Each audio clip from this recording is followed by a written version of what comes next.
like I don't use the term drive when I'm talking about traveling. I talk about traveling or conveying myself in a land vessel, you know? Because driving is a commercial event. Yeah, definitely. A vehicle is a commercial tool that's being utilized for trade or services. Products. Exactly. All of these nuances, bro. Because it's a corporate commercial system where they have these words that they utilize, and if you're utilizing those words constantly, you're actually in what's known as their jurisdiction, and we've talked about the jurisdiction many times.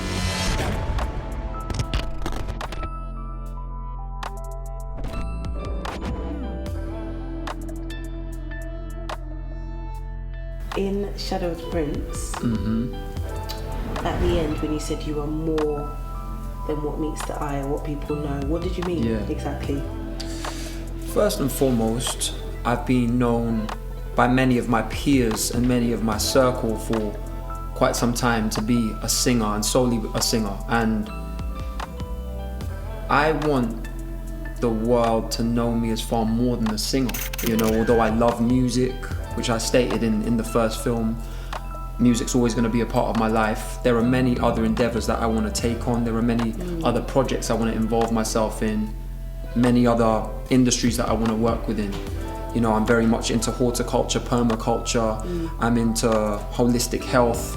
I'm into civics, law, and various other things. And I don't want to be typecast or pigeonholed and prevented from exploring those areas and avenues. And another thing is more, we had a little play on words where we spelt it M-O-O-R as opposed to M-O-R-E, because in my investigations into the records of the past or so-called history, what I've found is that when we're looking at so-called black people across the world, we'll find that the most recent international name that we were known by or nationality that we were known by was Moor. And that's one aspect of it, and then Moor itself has a very metaphysical or esoteric meaning. You look at the lost civilization of Atlantis, that's known also as the land of Mu, M-U, that's the root of Moor. You also have the Mauryan Empire. You also have the Lemuria, which is known as this ancient civilization supercontinent, which is seen as a myth in mainstream quote-unquote history. So are you trying to amalgamate all of the things that amalgamate everything and present myself as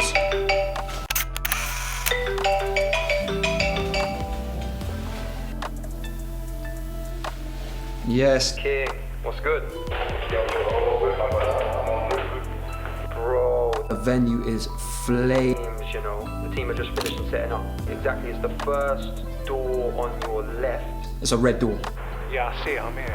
Alright, perfect. I'll come and get you in a bit. I want to make an impact and a difference in multifaceted ways. What kind of things do I need to do in order to actualize such things? What do I need to know about commerce? Is it not going to require knowledge of food growing? Is it not going to require knowledge of my divine inalienable birthrights and how to exercise and execute them? What about optimal health? Maybe you're just overthinking. Actually, no.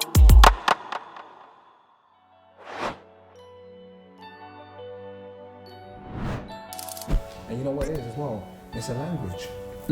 Like, you know, in languages you have dialects, you know, you have slang as well, you have vernacular, you know, and this is like all within one language or one body of linguistics. So it's the same way, you know, you've got language which is actually based on law, you know, that actually sits at the foundation and created or generated all of the other tongues, you know, that are dealing with law as well. Even if it's legalese, that's still a form of law because commerce. You know, so just having that distinction so important, you being like, well, I'm speaking about this in this context. And the reason is that like I can do this, and in one context, in terms of numbers, this means one.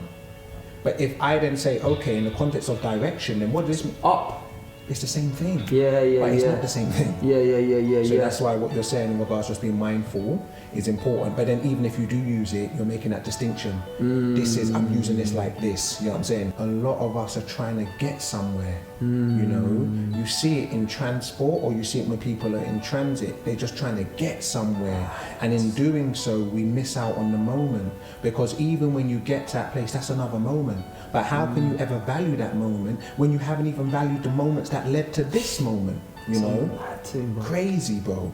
And then we don't actually surrender to the process, and as a result, we're kicking and screaming, you know, to do with our own growth, because life is a process. Life is a process. It's not a destination, it's a process. And even when people say, oh, I want to get there, when they get there, as you were saying before, they get there and they don't even have the feeling they thought that would be attributed to that destination. Wow. A big epidemic across groups of folks and territories is this idea that we're trying to be someone we're not and trying to get somewhere where we're not. So we're not valuing who we are now and where we are now. That's a massive epidemic, you know what I mean? Because transformation or anything, transformation, integrity, or any of these different characteristics or attributes are mountains with no top. So if there's a mountain with no top, you're never going to reach what you're attempting to reach, so you may as well enjoy the dance and the process now. And actually, the word dance is very pertinent. We've talked about this before, where it's not even we're not even looking at it in linear terms. It's just this beautiful dance with these various elements, you know, harmonizing the elements, integrating the elements. You know, for me, growing up, there was many identities that I developed and I assumed. So for example, I remember in school, like the school I went to was a cross section of everything. And I mean that it was in the hood. Well, that was in the hood, you had a cross section of different cultures that were attending the school. So I was aware that you had a group of people who were very studious, you know, because their values and their principles from home meant that they need to achieve. Then there was a group of other people who were popular, you know, their values is that I want to be popular. I remember when I was in school when I got my AVREX, you know, for the first time. Bro, yeah, my ratings went up. That was the same with me for academics. I remember, bro, and I had the tracksuit bombs. I remember you had the tracksuit bombs as well, bro. Yeah, I had like 2-3 academics tracksuits, and they're like £100+ pounds. And the quality of the cotton as well.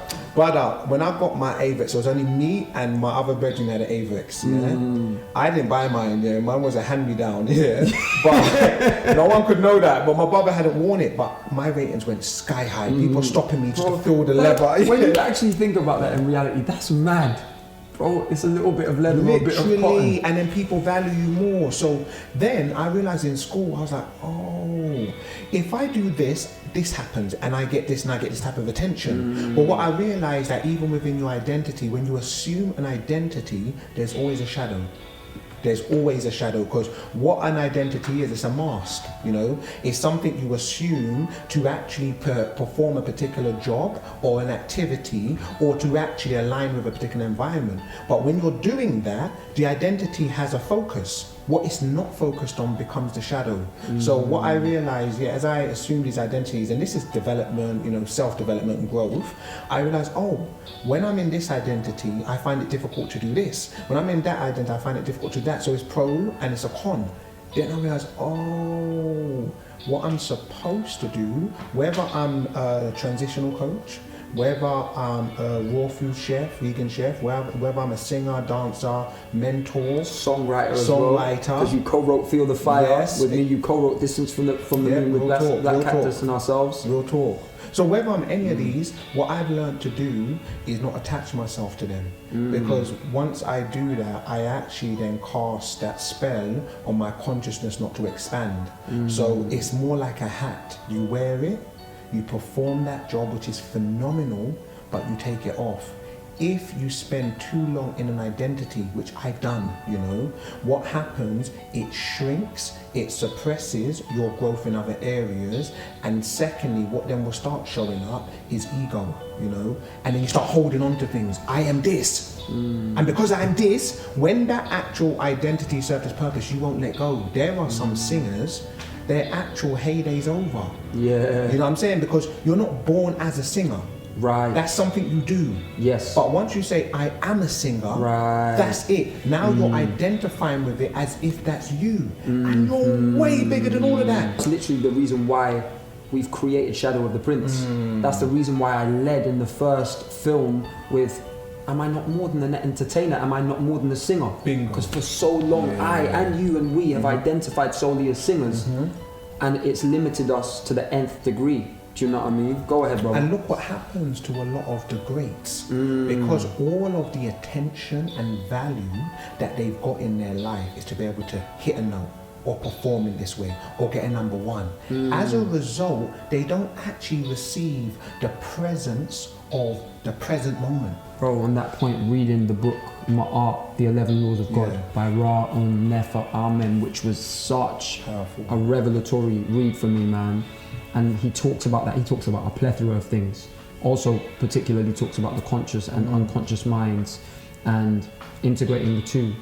And he touches upon that. He says that, you know, nothing that happens to you is against you. Nothing is against you, and that's actually echoed in the Bible, or that's an echoing statement of what's found in the book of Romans, for instance.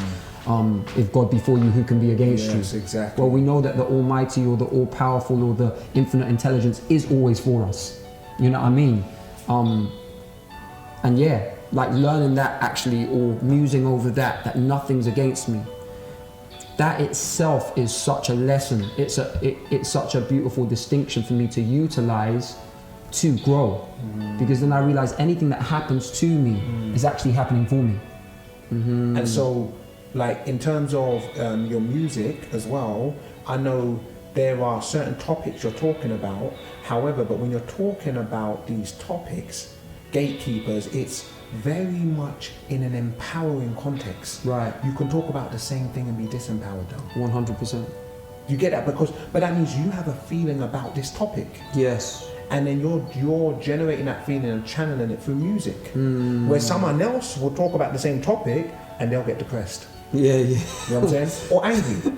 But it looks bleak, innit? Yeah. For instance, with gatekeepers, if we stop short at, here we go again, weakened by the forces of the globalized experiment. Just kill me now. Killing me now. In the grip again, lambs led to the slaughter, Oh my no gosh. longer in our element. But then we move on and we see we could be living in the land of milk and honey where the stream don't stop. We could be standing in the garden, call it Eden. Now Eden is, the definition of Eden, or the meaning of Eden is pleasure. So we could be standing in the garden of pleasure where the dream don't flop or doesn't kind of come to an end. Do you know what I mean? So it's about having that balance, that harmony between whatever the quote unquote problem is and the remedy for that problem is, or whatever the solution is for that. And I think that that's incredibly important for me. If we're going to talk about anything which is ill, or anything which is hurting us, or anything which is debilitating us or regressing us, we have to talk about something which can remedy that. Otherwise, we're just like resounding gongs, clanging cymbals. Do you know what I mean? But what's the point? Yeah. What's the point? And you know, this is another thing as well, that there is a marriage between pain and growth. Yes. You know, there is a marriage between pain and growth. If like we want to continue to grow, you know, we want to continue to evolve and expand, just like what it says in Gatekeepers, we have to be prepared to pass through the pain. And for the most part, a lot of the time, it's nothing to do, we don't need to do anything. Like a lot of us are trying to do something with the pain. No, just be with it. So pain and growth actually are two sides of a coin, and one can lead you to the other. So much beauty can come out of destruction. Yes. But a lot of the time you don't see it like that because we're pain avoidant. Right. Let's just run. Let's run. I don't want to feel that no more. Let's run. You know? And it's children pick that up from their examples. So if we're not able to have an uncomfortable conversation, and they even are watching their parents not able to have uncomfortable conversations, what we're teaching them, as soon as you feel that, run. Yes. And they will do it. Yeah, They 100%. will literally do it again and again and again. And before you know it, you've got a big debt to pay. Absolutely. King? Constantly an inspiration, man. Thank you, Seriously, bro. like, I love sharing space with you. I love sharing conversation with you because I know I'm always going to grow and evolve from our conversations. I'm always going to have gems that I can actually utilize to assist me in my development, in my growth, expansion. So it's just a pleasure, as always, an honor, bro. And it's such an amazing thing to be partnering with you on so many levels, on so many projects, within so many endeavors. You know, we got Gatekeepers Music. You've got a lot coming. You know what I mean? Yeah, man. It's just exciting, bro. Thank you, bro. And you know, this is also an indication and a demonstration of the gifts that relationships have. You know, relationships are everything.